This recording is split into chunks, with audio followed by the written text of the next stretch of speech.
Buenas, mi nombre es Nicolás Pino y junto a mis compañeros Pablo Martínez y Daniel Carea vamos a presentar acerca del paper Income Distribution and Development por Ravi Kapoor de la Universidad de Cornell en 1996. En esta primera lámina podremos encontrar el futuro link del video en YouTube. Ahora sí, en cuanto a la introducción y las características propias de este documento, podemos decir que es una revisión y un análisis de la literatura postguerra que relaciona la distribución de ingresos per cápita con el desarrollo económico. Particularmente estamos hablando a partir desde la década del 50 hasta lo contemporáneo de este autor.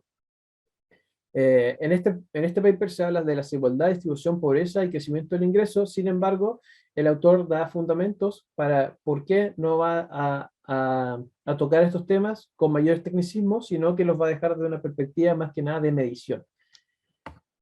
En cuanto al objetivo de este paper, es más que nada predecir y recomendar sobre los principales temas de estudio para la siguiente década en base a la revisión de esta literatura postguerra.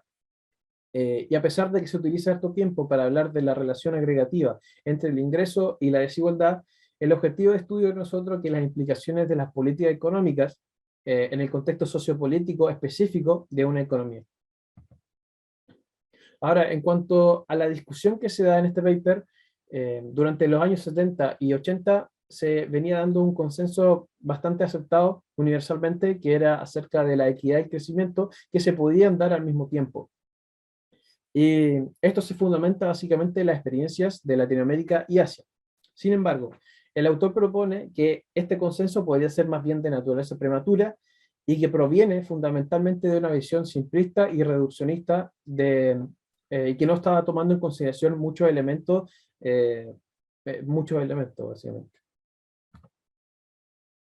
Y aquí es donde pasamos al tema 2, en donde el autor fundamenta que Kuznets, y más bien la U invertida de Kuznets, sería un elemento muy influencial para todos los trabajos que vendrían después de él. La U invertida de Kuznets fue a medio de los 50, ¿cierto? Y en los 70, 80 y 90 se empezó a hablar mucho de esta herramienta. Y con todos los problemas que eso significa. ¿Cuáles son algunos de estos problemas? Este autor intentaba explicar, hay una cierta dualidad, de explicar el corto plazo y el largo plazo en un mismo modelo, y esto llevaba a que el modelo fuera extremadamente simplista, que tuviera muchos supuestos de por medio, y por ende fuera poco concluyente. Además de que tuviera pocas implicaciones a lo que es el mundo real. Además, sumado a todo esto, en la época de los 50 había un estilo predominante que era el razonamiento de tipo no formal. Ahora, en cuanto al trabajo empírico, también habían varios problemas presentes, eh, incluso en este paper de los años 50, que era la data, que era de dudosa calidad y que se presentaba información mediante cross-country.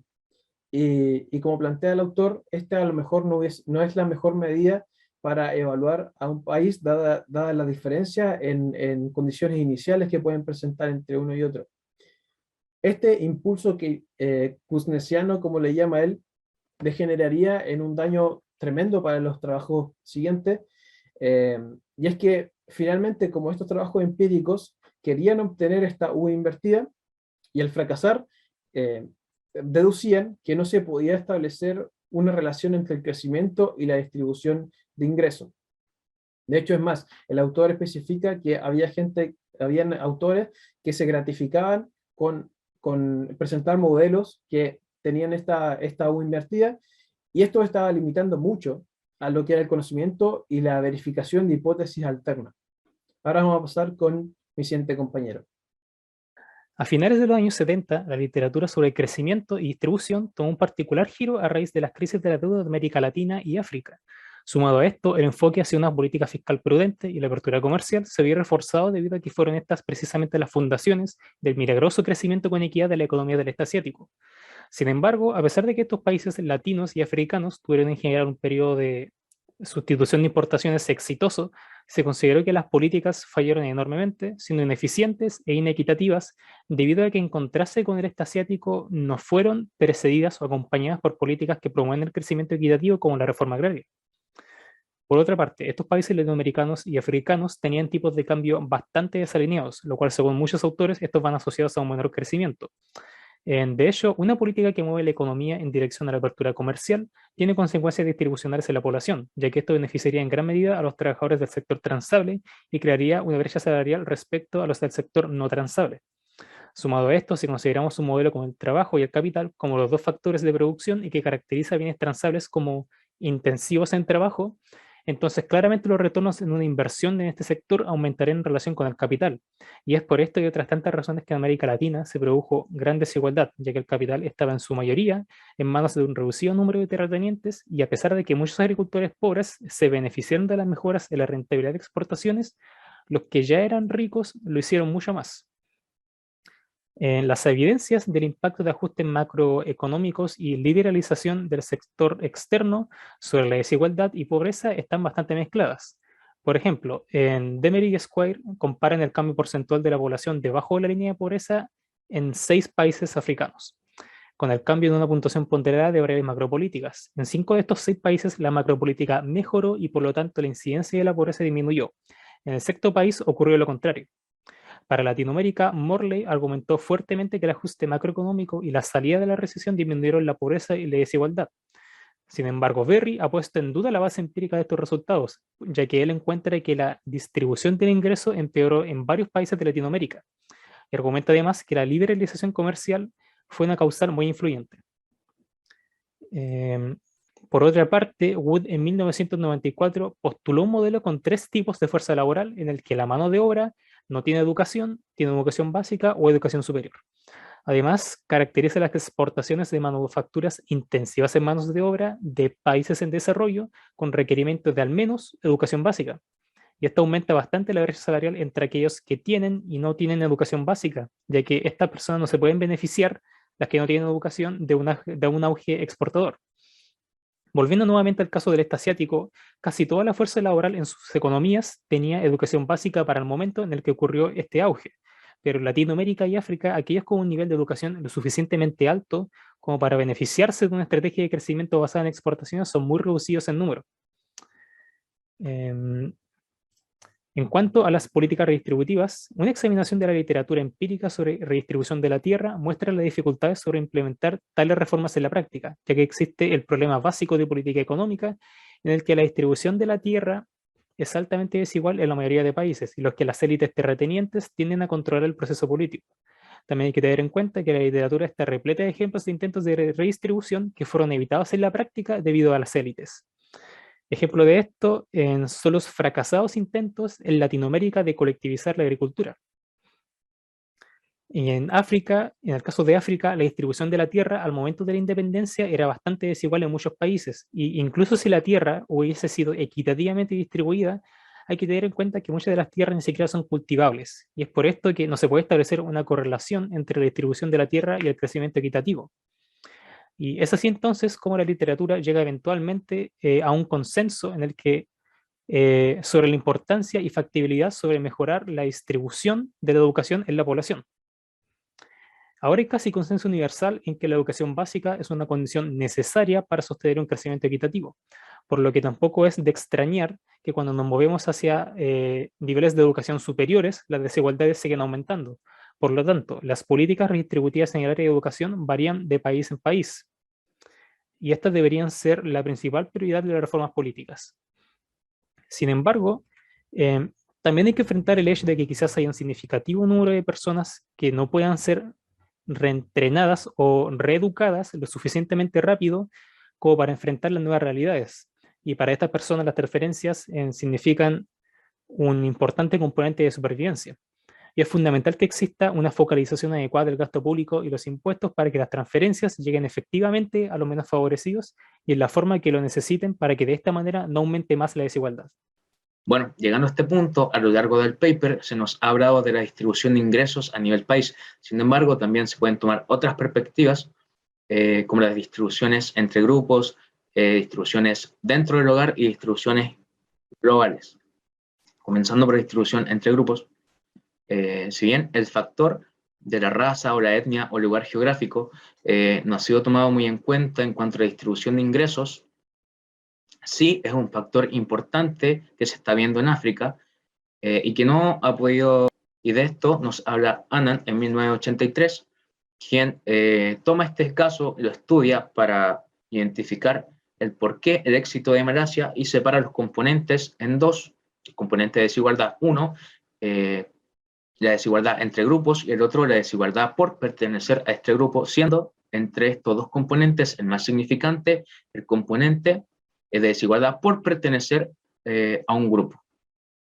Por esto, los esfuerzos de Malasia, el gobierno se centró en disminuir la desigualdad en este aspecto, no tanto preocupándose por la desigualdad entre grupos. Esto llevó al éxito a Malasia. El caso contrario a Ruanda, que es un país de África, donde existe un claro conflicto entre los Hutus y los Tutsi, donde el mismo gobierno de este país prefiere darles puestos de trabajo a los Hutus por sobre los Tutsi. Por eso, aquí no hay una armonía social. A pesar de todos los esfuerzos que quiera hacer este país en crecimiento económico, no lo va a poder hacer porque no hay estabilidad social.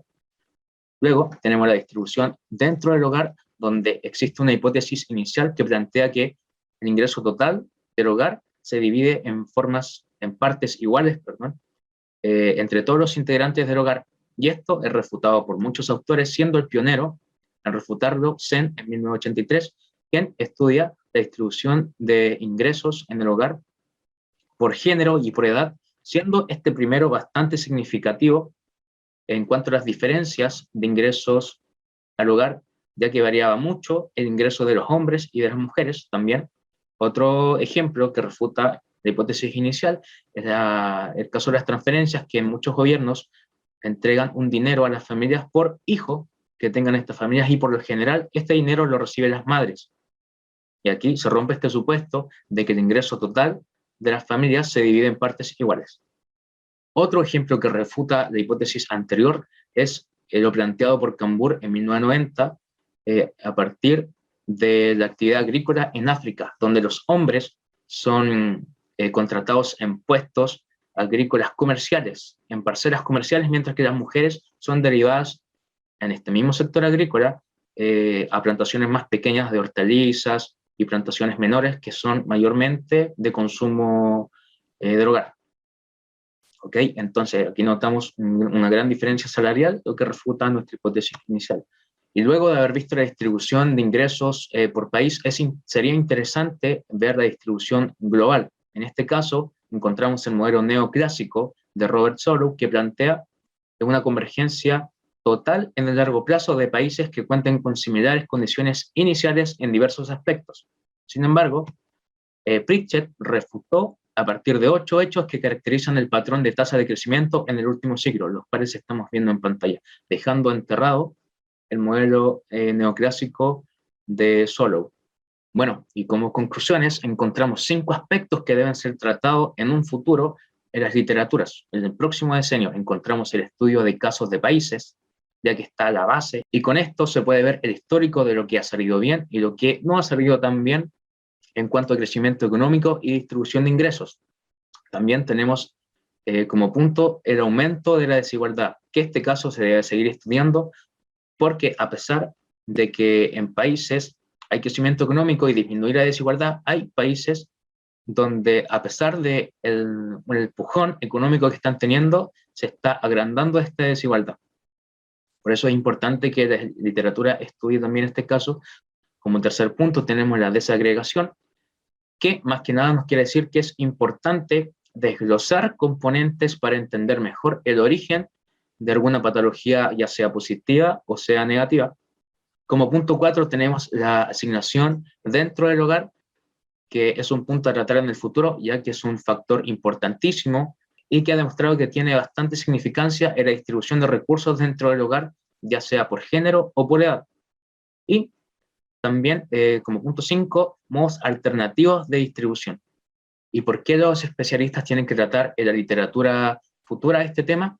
Porque gracias a la globalización y al avance tecnológico, habrá una mayor brecha de desigualdad. Por lo tanto, se tienen que crear, idear o estudiar otros métodos de distribución para que exista una distribución de ingresos equitativa en el mundo y en los países. Gracias.